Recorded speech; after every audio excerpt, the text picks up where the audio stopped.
हरे कृष्णा। सभी वैष्णव भक्तों के चरणों में दंडवत प्रणाम। श्रीमद् भगवद गीता यथारूप अध्याय 2 श्लोक संख्या 7। अभी तक हमने श्लोक संख्या 6 तक श्रवण किया है। अब हम 7वें श्लोक की ओर चलते हैं। तो गीता श्रृंखला में आप सभी वैष्णव भक्तों का स्वागत है। उम्मीद करते हैं कि आपको श्रीमद् भगवद गीता में पढ़ने में काफ़ी सहायता मिल रही होगी। तो चलते हैं हम अपने श्लोका की ओर। श्रीमद् भगवद गीता यथारूप अध्याय 2 गीता का सार श्लोक संख्या 7। कार्पण्य दोषो प्रहता स्वभावा प्रक्षामि त्वां सम्मूढचेता यत् स्यात् निश्चितं ब्रूहि तत्मे शिष्ये अहम साधिमां त्वां प्रपन्न। कार्पण्य दोषे प्रहता स्वभावा प्रक्षामि त्वां सम्मूढचेताः यत् स्यात् निश्चितं ब्रूहि तत्मे शिष्ये अहम साधिमां त्वां प्रपन्नम। अब मैं अपनी कृपण दुर्बलता के कारण अपना कर्तव्य भूल गया हूँ और सारा धैर्य खो चुका हूँ। ऐसी अवस्था में मैं आपसे पूछ रहा हूँ कि जो मेरे लिए श्रेयस्कर हो उसे निश्चित रूप से बताएं। अब मैं आपका शिष्य हूँ, शरणागत हूँ, कृपया मुझे उपदेश दें। अर्जुन ने भगवान से कहा। तात्पर्य शीला प्रभुपाद के द्वारा। शीला प्रभुपाद की जय। यह प्राकृतिक नियम है कि भौतिक कार्यकलाप की प्रणाली ही हर एक के लिए चिंता का कारण है। पग पग पर उलझन मिलती हैं, अतः प्रामाणिक गुरु के पास जाना आवश्यक है, जो जीवन के उद्देश्य को पूरा करने के लिए समुचित पथ निर्देश दे सकें। समग्र वैदिक ग्रंथ हमें यह उपदेश देते हैं कि जीवन की अनचाही उलझनों से मुक्त होने के लिए प्रामाणिक गुरु के पास जाना चाहिए। ये उलझनें उस दावाग्नि के समान हैं जो किसी के द्वारा लगाए बिना भभक उठती हैं। इसी प्रकार विश्व की स्थिति ऐसी है कि बिना चाहे जीवन की उलझनें स्वतः उत्पन्न हो जाती हैं। कोई नहीं चाहता कि आग लगे, किंतु फिर भी वह लगती है और हम अत्यधिक व्याकुल हो उठते हैं। अतः वैदिक वाग्मय उपदेश देता है कि जीवन की उलझनों को समझने तथा समाधान करने के लिए हमें परंपरागत गुरु के पास जाना चाहिए। जिस व्यक्ति का प्रामाणिक गुरु होता है वह सब कुछ जानता है, अतः मनुष्य को भौतिक उलझनों में न रहकर गुरु के पास जाना चाहिए। यही इस श्लोक का तात्पर्य है। आखिर भौतिक उलझनों में कौन सा व्यक्ति पड़ता है? वह जो जीवन की समस्याओं को नहीं समझता। बृहदारण्यक उपनिषद में कहा है, व्याकुल व्यग्र मनुष्य का वर्णन इस प्रकार हुआ है। कृपण वह है जो मानव जीवन की समस्याओं को हल नहीं करता और आत्म साक्षात्कार के विज्ञान को समझे बिना कुकर सूकर की भांति संसार को त्याग कर चला जाता है। जीवन के लिए मनुष्य जीवन अत्यंत मूल्यवान निधि है, जिसका उपयोग वह अपने जीवन की समस्याओं को हल करने में कर सकता है। अतः इस अवसर का लाभ नहीं उठाता वह कृपण है। ब्राह्मण इसके विपरीत होता है, जो इस शरीर का उपयोग जीवन की समस्त समस्याओं को हल करने में करता है।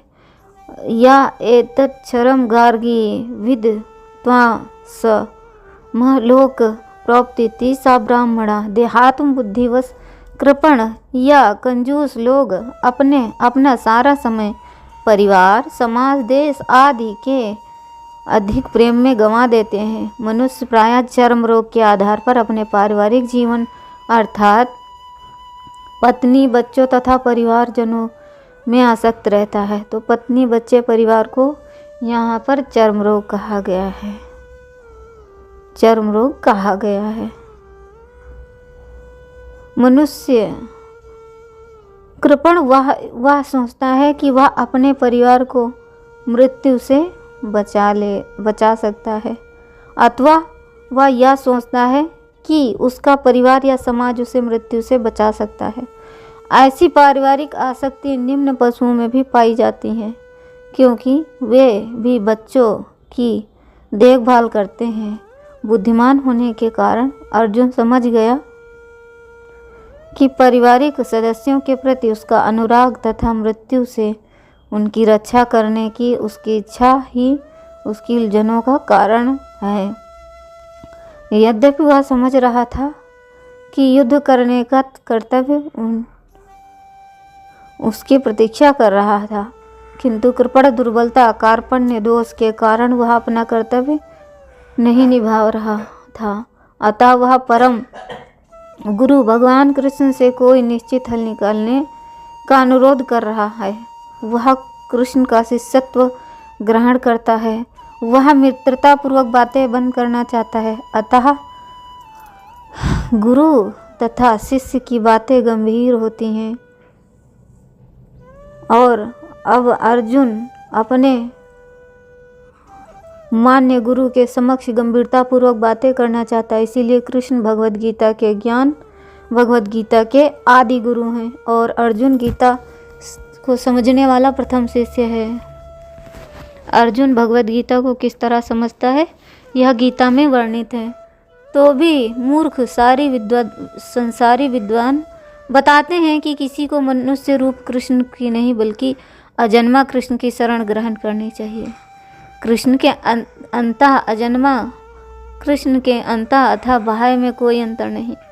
इस ज्ञान के बिना जो भगवद गीता को समझने का प्रयास करता है वह सबसे बड़ा मूर्ख है। कार्पण्य दोषो प्रहत स्वभाव प्रक्षामि त्वं धर्म सम्मूढ़ चेता। यद्यपि अर्जुन अपने मन में युद्ध में से सर्वथा निवृत्त होने को सर्वश्रेष्ठ नहीं मानते, तथापि पाप से बचने के लिए उनको युद्ध से उपराम होने के सिवाय दूसरा कोई भी नहीं दिखता। इसीलिए वे युद्ध में उपराम होना चाहते थे और उपराम होने को गुण ही मानते हैं, कायरता रूप दोष नहीं। परंतु भगवान ने अर्जुन की इस उपरति को कायरता और हृदय की तुच्छ दुर्बलता कहा और भगवान के उस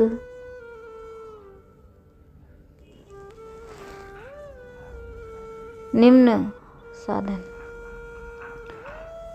पीठ दिखाना चाहता है। दोष नहीं है, परंतु भगवान ने अर्जुन की इस उपरति को कायरता की हृदय की दुर्बलता कहा तो भगवान के उन निसंदिग्ध वचनों से अर्जुन को ऐसा विचार हुआ कि युद्ध से निवृत्त होना मेरे लिए उचित नहीं है। अतः यह एक तरह की कायरता है जो मेरे स्वभाव से बिल्कुल विरुद्ध है, क्योंकि मेरे छात्र स्वभाव में दीनता और पलायन पीठ दिखाना ये दोनों ही नहीं है।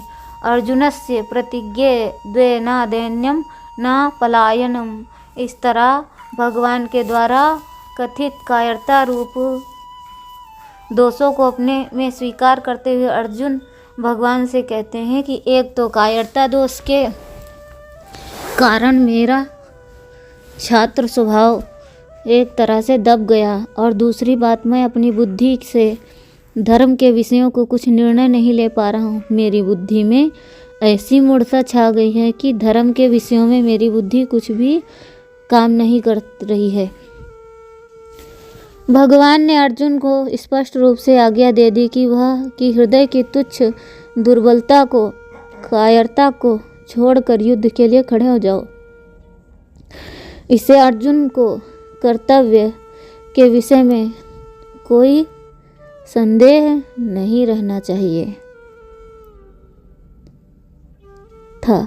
फिर भी संदेह रहने का कारण यह है कि एक तरफ तो युद्ध में कुटुंब का नाश करना, पूज्य जनों को मारना अधर्म पाप दिखता है और दूसरी तरफ युद्ध करना क्षत्रिय का धर्म दिखता है। इस प्रकार कुटुंबियों को देखते हुए युद्ध नहीं करना चाहिए और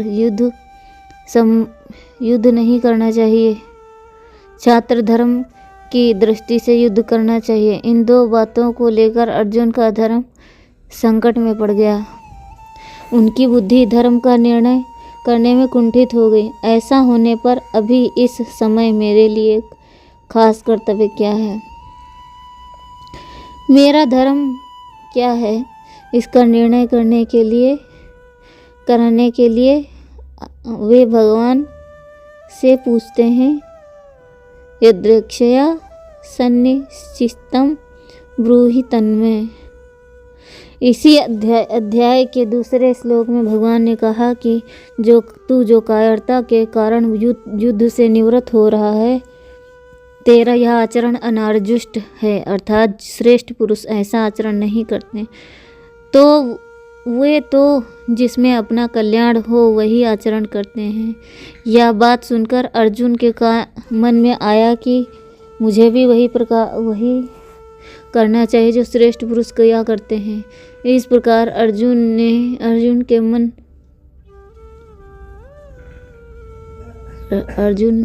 मन में कल्याण की इच्छा जागृत हो गई और उसी को लेकर वे भगवान से अपने कल्याण की बात पूछते हैं कि उससे मेरा निश्चित कल्याण हो जाए।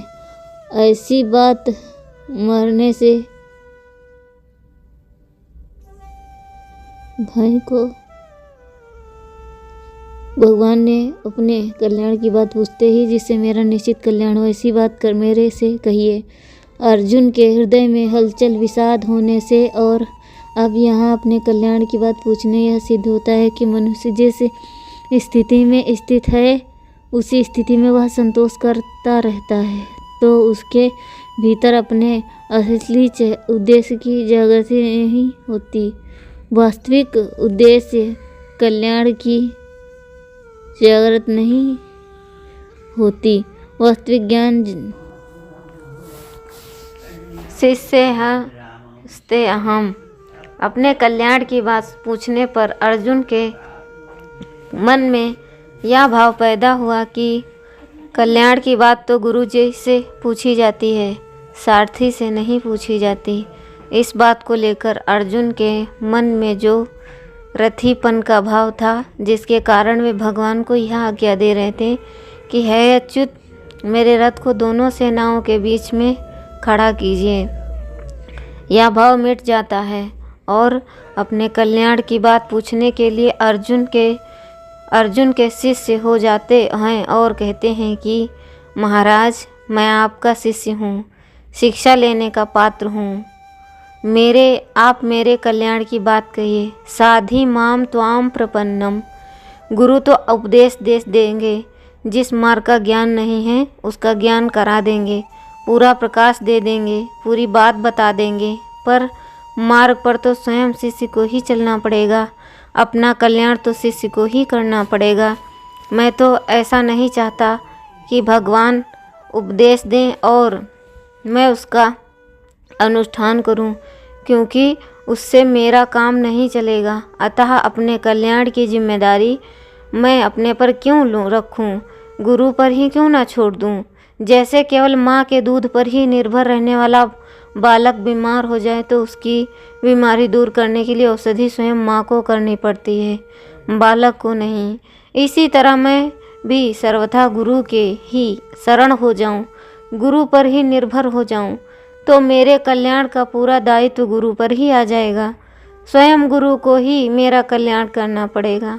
इस भाव से अर्जुन कहते हैं कि मैं आपके शरण में हूँ, मेरे को शिक्षा दीजिए। यहाँ अर्जुन त्वाम प्रपन्नम पदों से भगवान के शरण होने की बात तो कहते हैं, पर वास्तव में सर्वथा शरण नहीं हैं, हुए नहीं हैं। अगर वे सर्वथा शरण हो जाते तो फिर उनके द्वारा साधी माम मेरे को शिक्षा दीजिए यह कहना नहीं बनता, क्योंकि सर्वथा शरण होने पर शिष्य का अपना कोई कर्तव्य रहता ही नहीं। दूसरी बात, अर्जुन कहेंगे कि मैं युद्ध करूंगा ना युद्ध से। अर्जुन की बात शरणागति के विरुद्ध पड़ती है। कारण है कि शरणागत होने के बाद मैं युद्ध करूंगा या नहीं करूंगा, क्या करूंगा और क्या नहीं करूंगा, यह बात रहती ही नहीं। उसको यह पता ही नहीं रहता कि शरण क्या कराएंगे क्या नहीं कराएंगे। उसका तो यही एक भाव रहता है कि अब शरण्य जो कराएंगे वही करूँगा। अर्जुन की इस कमी को दूर करने के लिए ही आगे चलकर भगवान को मामेकम शरणम व्रज अध्याय 18 श्लोक संख्या 66 में एक मेरी शरण में आ जा ऐसा कहना पड़ा। फिर अर्जुन ने भी करिष्ये वचनम तव आपकी आज्ञा का पालन करूँगा ऐसा कहकर पूर्ण शरणागति को स्वीकार किया। इस श्लोक में अर्जुन ने 4 बातें कही हैं।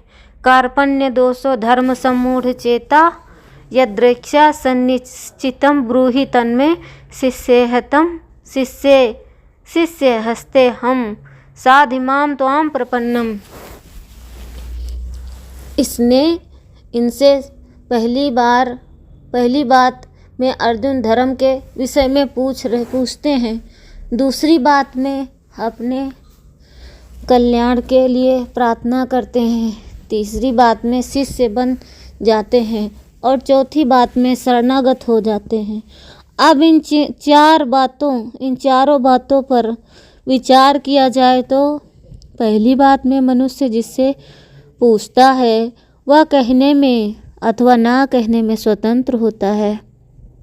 दूसरी में जिससे प्रार्थना करता है उसके लिए कहना कर्तव्य हो जाता है। तीसरी में जिनका शिष्य बन जाता है उन गुरु पर शिष्य को कल्याण का मार्ग बताने का विशेष दायित्व आ जाता है। चौथी में जिनके शरण हो जाता है उसी शरण्य को शरणागत का उद्धार करना ही पड़ता है, अर्थात उसके उद्धार का उद्योग स्वयं शरण्य को करना पड़ता है। अर्जुन भगवान के शरणागत तो हो जाते हैं पर उनके मन में आता है कि भगवान का तो युद्ध कराने का ही भाव है, पर मैं युद्ध करना अपने लिए धर्मयुक्त नहीं मानता हूँ। उन्होंने जैसे पहले उत्तिष्ठ कहकर युद्ध के लिए आज्ञा दी ऐसे ही वे अब भी युद्ध करने की आज्ञा दे देंगे। दूसरी बात, शायद मैं अपने हृदय के भावों को भगवान के सामने पूरी तरह नहीं रख पाया हूँ। इन बातों को लेकर अर्जुन आगे के श्लोक में युद्ध ना करने के पक्ष में अपने हृदय की अवस्था का स्पष्ट रूप से वर्णन करेंगे। तो हम अगले श्लोक में सुनेंगे कि अर्जुन क्या वर्णन करेंगे। तब तक के लिए बने रहें और प्रतीक्षा करें अगले श्लोक की। हरे कृष्णा कृष्णा कृष्णा हरे हरे, हरे रामा